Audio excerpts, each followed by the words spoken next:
mean, I love New York, but I don't want to live here because there's a, it's a systems mentality. The systems are the things that trap us. I feel more in danger in outside of New York City. New York City is full of diversity. I think the people here are so nice. Yeah, I think so too. Helpful and kind. I left my wallet in a cab the other day. Cab driver came back. I wanted to give him all the money in the cab in the wallet. I figured, like, if getting the wallet back it was enough, and I was so grateful he wouldn't take it.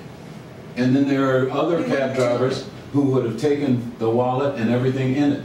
I've never had that experience. I understand. Ever. But there are good people, there are bad people, there are medium people in the middle. Right, but I tend to think in New York we're more good than bad. I do. That's my choice. Hey, there's nothing wrong with being an optimist and living optimistically and giving to other people as you do. You know, I mean that's something good about the human nature. But on the other hand, everybody's not you. You see, and everybody doesn't see it the way you see it. More people are like me than other people. How do you know? Because last night I was in a room with 100 people exactly like me. We weren't singing Kumbaya, but we were singing Blowing in the Wind. And these were people that I marched on Washington with and that fed me when I was hungry. And when we went on those marches, the bus would leave from in front of my house and I would make breakfast and everything for us as we loaded up on the bus. And I'm jealous. She's got a bus going down to see her open for Buddy Guy, and I want to go in it because it'll remind me of all those buses we went on singing. Can I go too? Yes. I actually need a performer for the bus, so. Gee, we got a gig. See, that just went different today. She didn't have a gig yesterday, now you've got a gig. But I think, that, you know, the good and the bad, you know, there was someone, it's not someone in this room, but it was someone who started coming to the Pro Shopper that through this group I met, and they said to me, it might have been Kay, that everyone she's met through this group and in New York that she's associating with is so nice and uplifting, and it's not a cutthroat thing, you know, that maybe she was used to back where she was, or the music community, that we really do support each other. It doesn't mean we can go to every show or whatever, but it's not, oh, I can have this only if you can't have it. I don't feel that here at all, but I think part of that is who you surround yourself with. That's right. If I met someone like that, I probably wouldn't see them again or hang out with them, and therefore I'd probably forget about them. When I got the Love's diaper commercial, you know, there are 5 choices. The account will give it to 5 jingle mills. 5 people do a commercial. I finally got the Love's diaper commercial. And another girl who had done one of the demos for it called me up and said, how did you get that commercial? And I was so shocked at her question. Yeah, you do. I was so shocked at that question that I made a joke and I said, I put out.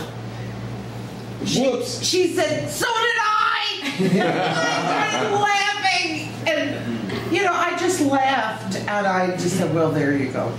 The gentleman in the back wanted to say something. Hi. You were going to say something and you never got to speak. Move closer so you can jump in. Come on, Reggie. Come on. No, I didn't have my hand up. Oh, I thought you did. Please excuse me. I didn't. I thought sure you were. I thought I saw you do that, and I said, "Oh, I want to hear what he's got to say." She had her hand up. I think I was just agreeing with her. Which doesn't always happen either. Yeah, that's true. Yeah. But Reggie, by the way, sends out the announcements. So you get his email address. You know, Monday is our thing at the Red Lion. Wish you were going to be here. You'd have such fun with us. Oh, yeah.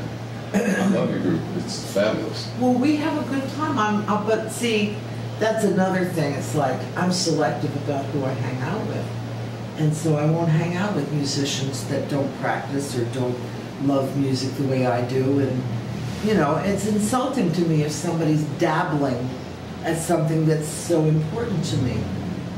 You know, and I say I gave my life to music, and music gave me a life. So I really believe that. And going to Peter Yarrow's last night and running into all the people that have been so meaningful to both of us. for 30, 45 years, you know, I mean, that's a long time.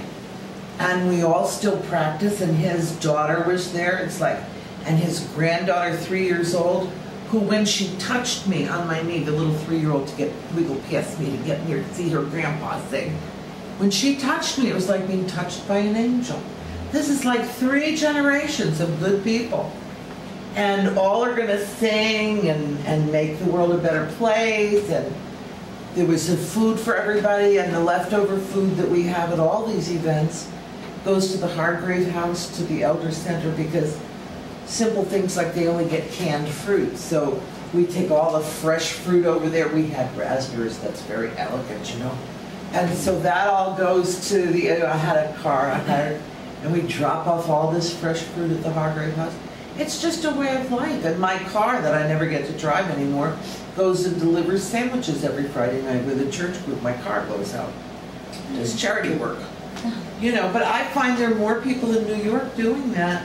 But you won't join any of the organizations I tell you to join. Which ones? A political club, you know.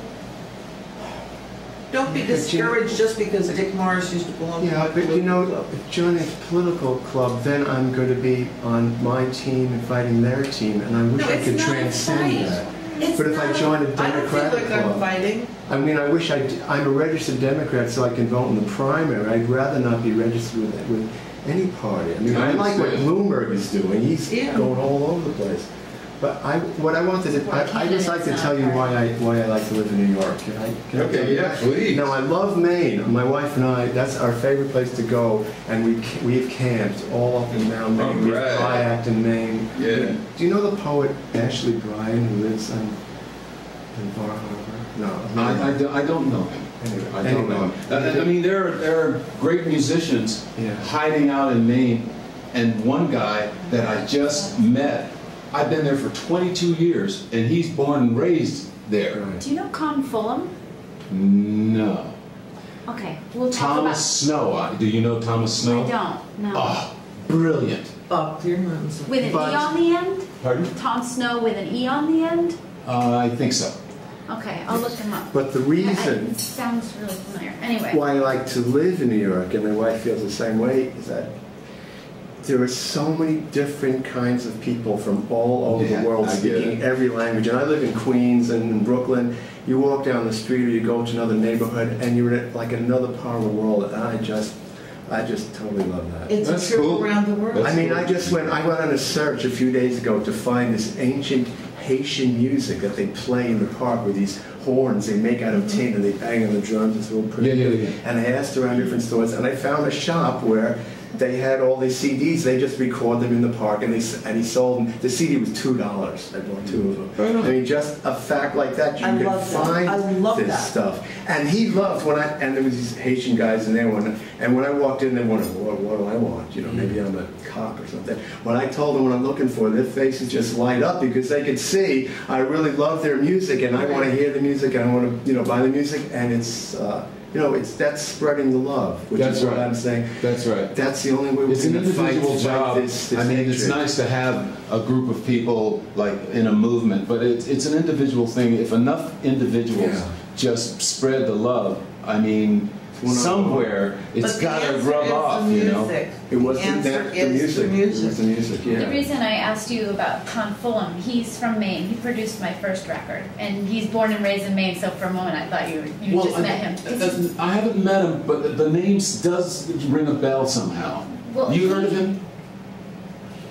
There are 2 things that you would love. One is he's putting together a compilation CD of Maine artists, and I can't remember what charity it's going to. It may be the one that I'll tell you about next, but it's it's distributed through all the public broadcasting stations and maybe That's great. Rennie's or one of the stores, so they sell it for Christmas time. I'd love to contribute to it. Yeah, but he started a children's choir made up, and it's based out of Portland. It's made out of refugee children from Cambodia, various countries in Africa, Yes. all sorts of countries where they have come from the most dire circumstances. Mm.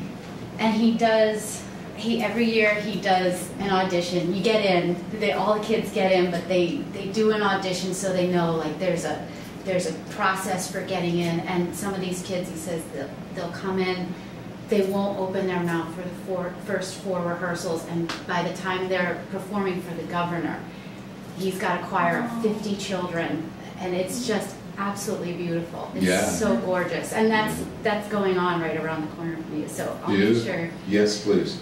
Sure you see it.